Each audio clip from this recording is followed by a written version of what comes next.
Hello everyone. I am going to tell you about insights of getting 9-pointer CGPA in academics. Well, getting a decent CGPA is a thing every student's dream of, but getting 9-pointer is something hardly 10% people out of the whole population of the college can do. Well, achieving high percentage in academics simultaneously with having extracurricular activities and performing apart from academics is totally important. So you can't be having a good CGPA in college if you are not enrolled, if you are not involved in activities which are related with your mental peace, physical health, and as well social interaction as well. If you are just a chaser of if you just want to become a chaser of 9-pointer, you must change every aspect of life that can bring to you happiness. So for being a 9-pointer, one must be studious. It is not like that you have to devote 8 hours a day for 365 days. If you do so, then there would be no difference between you and the one who is still in school and trying to clear some competitive examination. So you have already moved one step ahead of all those college school students. And if you see your peers who are getting decent percentage, then you should first ask yourself why you would want to rank higher amongst your peer, because the number is just a ranking. It doesn't signifies how much you are learning from yourself. I have seen cases where and instances where a person who is not studious gets to score good percentage just because he or she somehow got to know a few questions that would come in the examination. This all happens, no need to explicitly mention this thing. In schools it usually happens a lot because school teachers provide similar kind of question in their tuitions. All are aware of this thing, but this should not be the case, or a thing or the exception that an average student should give. This should not be given as an argument by an average person that the person who is getting good marks is just because of he is studying in school teachers tuitions. It is not the case here. By the way, those who are actually instant grabbers of knowledge may grab anyhow.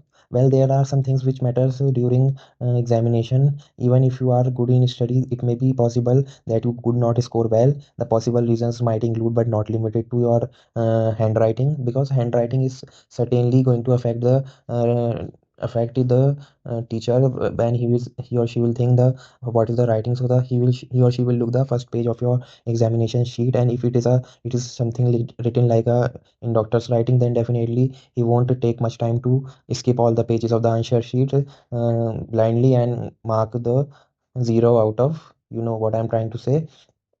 Well, writing is the most important factor one should look for, because it has dual benefit. Even if your answer is incorrect, you may get a good mark, 1 mark extra for writing. I have seen instances. See, I have tried everything, right from writing and everything. I have made my writing worsen day by day, and then suddenly improved my writing, and I saw the consequences. That's why I'm saying it by experience. Well, these things are certainly important. Now, next thing is that you should regularly ask teachers what would come in the exam. You should keep asking teachers. Don't get feared, because it is something which will be displayed on your academic records forever. Your everyone who has who is inside your home or whatever will ask for the percentage. Well, don't just study for showing them off your marks, because at the end marks don't matter. It is those hard grinders who make to the top MNCs, and it is certainly not those who are just chasing 9 plus CGPA. Well, 9 plus CGPA brings you certain kind of advantage. It may somehow give confidence to someone who has just drastically increased its CGPA from 7 to 9. Then you may definitely get confident. Why? It's something which you know by yourself, no need to tell. Inner motivation works definitely, but as far as technical subjects are concerned, you should learn them, you should revise them. No matter what the time is in your clock, you should revise them at the end moment. And one thing most important is that just forget about everything one night before the exam. If you even give 10, or say let's say 15 minutes a day per say 15 minutes a day, then it would be huge compared to the time period you would give if you had not studied well, and you would give straight 24 hours before the examination commenced. Well, people do these things and get good marks, but these are something which is short term. In long run, what matters is the consistency. Even if I make YouTube video, I won't think of uploading every content, every video I have made in past 24 hours. No, I won't do that. So instead I would schedule the videos for later on. Suppose if I made two videos, three videos a day, then also I would upload a single video in a day and will schedule the second two videos for next days. This would shows how confident and consistent I am rather than just being well. One thing is also I would like to mention is that there is something which is there is a term called as early mover advantage. So you must this is something which directly implies to the academics. If you are someone who has already got some knowledge about the subject and you would ask repeatedly by teachers and whatever, and then you would somehow get to know what type of questions will be coming. Mostly teachers, suppose you have asked there's a doubt in your mind, definitely the teacher will try to solve, but you keep insisting to how to solve, how to, then he or she may signal you that this question won't come in the exam. This way you can skip the whole section or whole concept of that thing. Well, for your information, most of the things written in the books are absolutely worthless, so don't take it as missing a concept is something which is a sin. No, it isn't. Most of the things which are written in especially in school books are nowhere near to the reality. So this is the way you can get accustomed of getting good marks of CGPA. And never ever compromise with your health, because health is something which is most important factor right out there. Even if you are if you are a little bit comfortable, just leave it for for some time and then start preparing once again.